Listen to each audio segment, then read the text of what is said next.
প্রশাসনের চোখে ধুলো দিয়ে দিনরাত এক করে নদীর বুক চিরে পাচার হয়ে যাচ্ছে বালি। নাম উঠছে সিভিক ভলেন্টিয়ারের। দিনরাত অনবরত দেদারে নদীর বুক থেকে চুরি হচ্ছে বালি। কোথাও নাম জড়াচ্ছে বালি মাফিয়াদের, আবার কোথাও সিভিক ভলেন্টিয়ারের। প্রশাসনের ভূমিকায় উঠছে প্রশ্ন। যদিও অভিযানের আশ্বাস দিয়েছেন রাজগঞ্জ ভূমি রাজস্ব আধিকারিক, রাজগঞ্জ ব্লক জুড়ে বালি মাফিয়াদের দাপট যেন কমার নাম নিচ্ছে না। কুকুরজান গ্রাম পঞ্চায়েতের অফিস সংলগ্ন চাওয়াই নদী থেকে দেদারে চুরি হচ্ছে বালি। দিনরাত অনবরত ট্রাক ও ট্রলির মাধ্যমে নদী থেকে তোলা হচ্ছে বালি, আর সেখানেই নাম জড়িয়েছে এক সিভিক ভলেন্টিয়ারের। অভিযোগ, ওই সিভিক ভলেন্টিয়ারের মদতেই নদীর বুক থেকে বালি পাচার করা হচ্ছে। যেহেতু সিভিক ভলেন্টিয়ার রাজগঞ্জ ট্রাফিকে কর্মরত হয়েছেন, তাই এলাকাবাসী তার বিরুদ্ধে মুখ খুলতে নারাজ।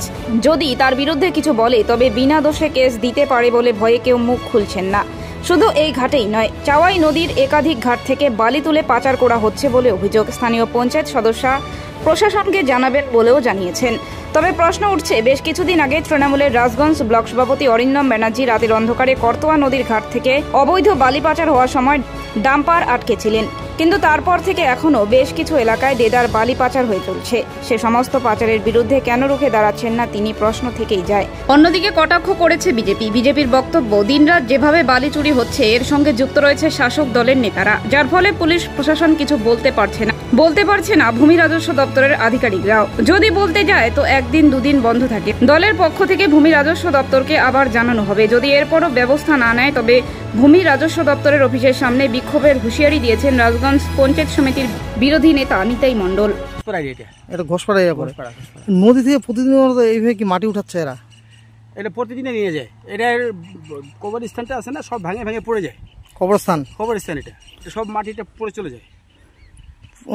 কেউ কিছু বলে না? বলে ওরা, ওইতে এখন কেউ নেই, ওরা সব উঠায় নিয়ে চলে গেল। মানে কেউ কিছু বললে কি আটকাচ্ছে, ইয়ে করতেছে নাকি? কেউ কিছু বললে কি বাধা দেয় নাকি?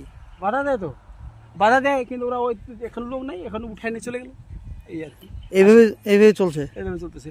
এটা পুরোটাই গোরস্থান, ওই মাথা থেকে ওই মাথা অব্দি পুরোটাই গোরস্থান। এটা বাংলাদেশ অব্দি ওই পুরোটাই গোরস্থান। একটা নদীতেই বালির কারবার হয়তো 3 দিন বন্ধ থাকে, আবার শুরু হয়ে যায়।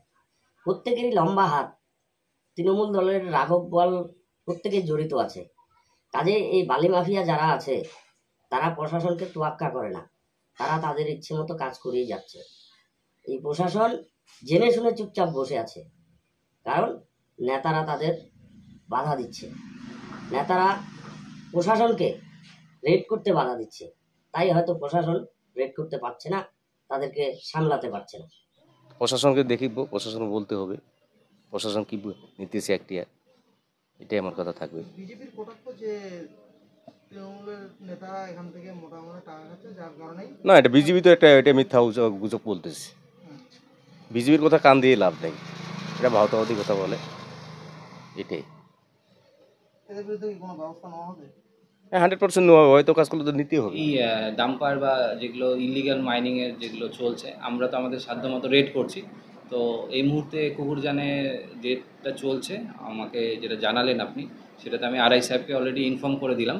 উনি ফিল্ডেই আছে, উনি আজকে সেটা যাচ্ছেন ওখানে ভিজিট করতে।